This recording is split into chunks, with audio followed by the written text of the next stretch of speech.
quick episode recap. In the royal capital, Regdom, the king's advisors debate how to handle the war situation between the demons and humans. Some argue they should attack both sides, while others believe they should focus on protecting their people. As his subjects fight amongst each other, Regulus listens helplessly. But he suddenly hears something and informs his daughter, Roa, as she excitedly runs out of the room. Setsu and his party have now reached the capital, but the guards won't allow him entry. He protests that he personally knows Regulus, but the guards find him untrustworthy and suspicious as a human. Shironeko stands up for Setsu, declaring that he is the siblings' master, but the guards won't budge. Frustrated, Setsu was about to consider breaking in, but suddenly notices someone dropping down from above. Roa lands on top of the stubborn guards, and she quickly identifies Setsu by his scent and presence. He happily greets her and states that she hasn't changed. The cat siblings are shocked when they realize she is the Beast King's daughter. She uses the opportunity to attack him, but he isn't fazed as he easily takes her down. She expected nothing less from her future master, but Setsu denies ever stating he'd be her master. Roa clings to him as she inquires about his sudden disappearance, and he rubs her chin to calm her down. Their PDA causes the others to get jealous and annoyed. Regulus then also joins the commotion, and he happily gets smashed to the ground by Setsu, finding the moment nostalgic. Quite the deja vu moment, like father like daughter. The king notes how different Setsu's appearance is, but his smell and presence undeniably make him Setsu. In celebration of their reunion, Regulus insists on a fight prior to the feast. But Setsu is here on some urgent business. He informs Regulus that Toma is still alive, and is the one behind the war, plotting to kill everyone. Hearing this, he wanted to join Setsu, but Setsu advises that Toma might have something planned for this nation and insists he continue to protect his country instead. This saddens Regulus as he really wanted to fight together with Setsu again, but Roa states she would go in his place. They are interrupted by Ruga, the commander of the nation's army, and Roa's self-proclaimed fiancé, as he states both humans and demons are their enemies and is strongly against providing any support to them. Regulus vouches for Setsu as his former comrade, but he's been missing for the past 5 years, and Ruga questions how they can ascertain his allegiance. Roa intrudes, adamant that Setsu can be trusted, but Ruga refuses to change his position, leaving them at a standstill. Seeing the logic of both sides, Regulus decides to determine the outcome with a duel, and Ruga formally challenges Setsu. Taking advantage of the commotion, Regulus declares that the winner would be betrothed to Roa.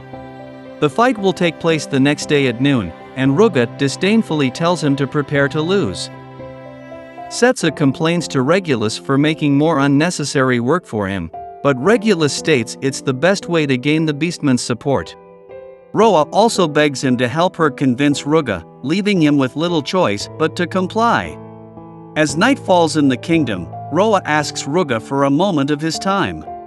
She tells him that Setsu's strength is above his, and that he has no chance of winning. He has already known this from the beginning, but he refuses to back down. Ruga, however, believes he still has a chance of winning, showing her a magic rune he's received from a mage that converts his will into strength. He knows that he probably shouldn't rely on such things, but to protect Roa, he won't hesitate to sacrifice his pride or even his life. Roa leaves disappointed, feeling that he isn't looking at her, which was why she could never love him. It's now the moment of their duel, and the crowd excitedly cheers for their side. Setsu is overwhelmed by how blown up the situation is, but Roa tells him to do his best. The frustration in Ruga grows as he watches their interactions. Regulus explains the rules, and declares the start of the battle, and Ruga immediately charges at Setsu. But he continues to easily dodge his attacks. His range attacks are also easily deflected, leaving him speechless. Setsu tells him to stop wasting time, and Ruga releases his beast transformation, turning him into a giant beast. It apparently makes him several times stronger than before, but it makes little difference to Setsu as he casually lifts and slams Ruga to the ground. The girls expect no less from him, and Setsu wants Regulus to quickly call the end of the battle, but this only serves to anger Ruga, believing that Setsu doesn't see him as a worthy opponent.